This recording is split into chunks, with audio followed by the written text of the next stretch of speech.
अष्टावक्र गीता का पहले श्लोक में जनक कहते हैं कि कथम ज्ञानम वापनोति, फिर मोक्ष किया और वैराग्य की बात करते हैं। उनको वो जानना है कि वो क्या है। वो प्रश्न पूछते हैं अष्टावक्र से। उसके बाद पहले प्रकरण में 19 श्लोक अष्टावक्र कहते हैं इसके संदर्भ में।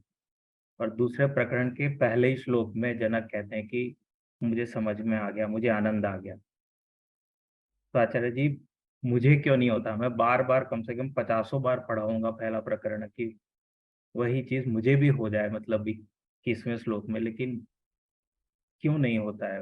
वो जनक राजा को कैसे मिल गया, मुझे कैसे नहीं मिला? मुझे क्यों नहीं मिल रहा है?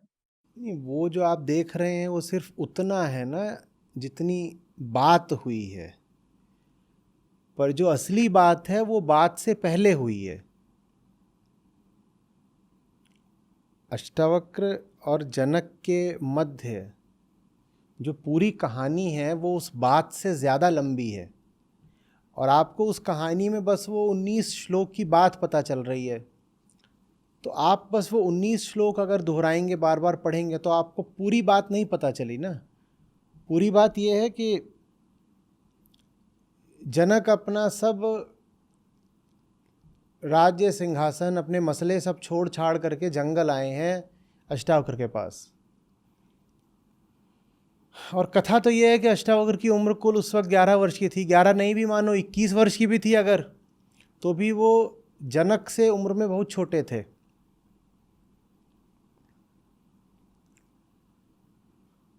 और कोई इतनी कीर्ति तो फैल नहीं होगी गई होगी कम उम्र में कि मान लिया जाए कि यही देश के अग्रणी विद्वान हैं। तो जनक के पास वो परख भी थी, वो जौहरी की नज़र भी थी कि वो पहचान पाए कि अष्टावक्र के पास ही जाना है। पहली बात, अपना राज्य वगैरह छोड़ के आए। दूसरी बात, किसके पास जाना है सही सही पहचान पाए। तीसरी बात, जिसके पास जाना है उसको आज्ञा नहीं दी कि तुम मेरे महल में आओ, स्वयं जंगल गए हैं उतर करके।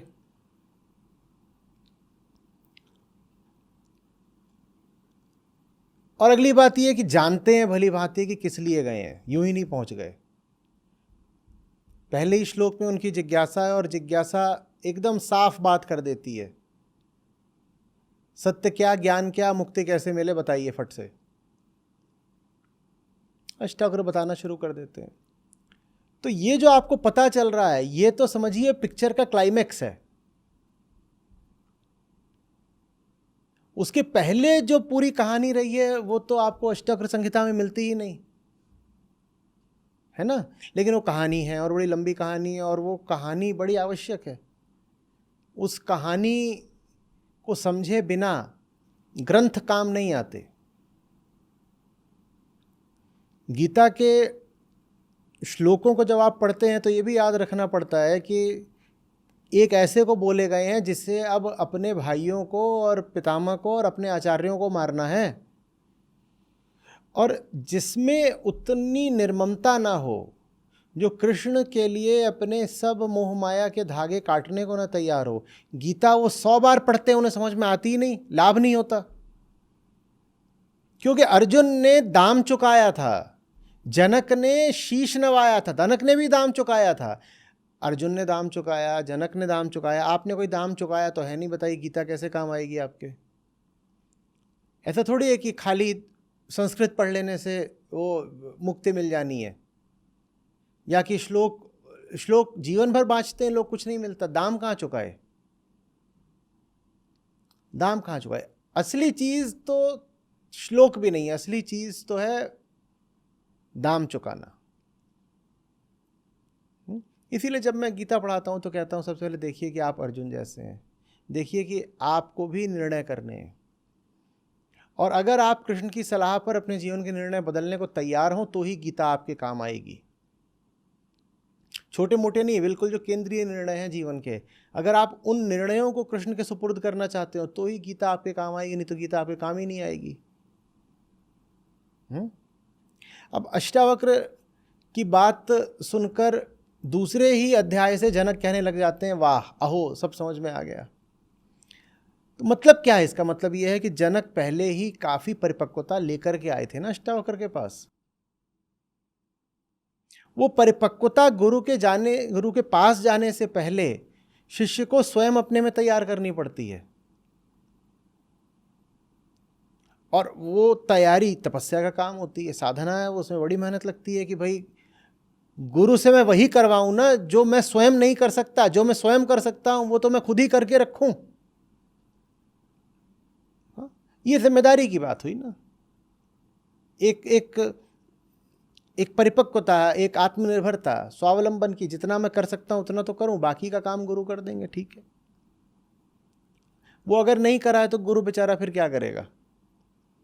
एकदम अपनी ओर से कुछ प्रयत्न ही नहीं है या बहुत कम प्रयत्न है, कम तैयारी है, और गुरु के पास चले गए, क्या कर देगा? और जब पूरी तैयारी के साथ जाते हैं अष्टावक्र के पास या कृष्ण के पास तो काम बहुत जल्दी होता है। इतनी सारी जैन बोध कथाएं हैं जिसमें जो जिज्ञासु है वो आता है प्रश्न लेकर के जैन गुरु के पास, और वो प्रश्न करता है और वो एक शब्द में उसका उत्तर दे देते हैं और कहते हैं कि जिज्ञासु उसी क्षण मुक्त हो गया, उसके भीतर एकदम प्रकाश फैल गया, सारी बात समझ। अब वो कोई चमत्कार नहीं हो गया उस क्षण का, बात उस क्षण की है ही नहीं, बात उसकी परिपक्वता और तैयारी की। इतनी तैयारी करके आया था कि बस हो गया काम। वही चीज़ आप अष्टावक्र संहिता में देखते हैं, जनक पूरी तैयारी से पूरा दाम चुका के आए थे। तो जाता है साधक और पूछता है मास्टर से कि बुद्ध कौन है? तो दो तीन तरह के उसके जवाब। एक जवाब आता है कि वो उधर वो 3 किलो उधर पत्ते रखे हुए हैं वो। एक जवाब ऐसा भी आता है कि वो जो उधर वो जो गोबर पड़ा हुआ है वो। एक जवाब ऐसा भी आता है वो ऊपर वो जो खाली आसमान है वो। और वो जवाब आता है और सुनने वाला उसी क्षण में निवृत्त हो जाता है, बोलता है हो गया, निपट गया, सब समझ में आ गई बात। लोग कहते हैं कैसे, इस जवाब में ऐसा क्या खास था कि सब समझ में आ गया? उस जवाब में कुछ खास नहीं था, तैयारी में खास था। वो जो साधक आया है वो जीवन में तमाम तरह की चुनौतियां पार करके और कीमतें चुका करके आया है।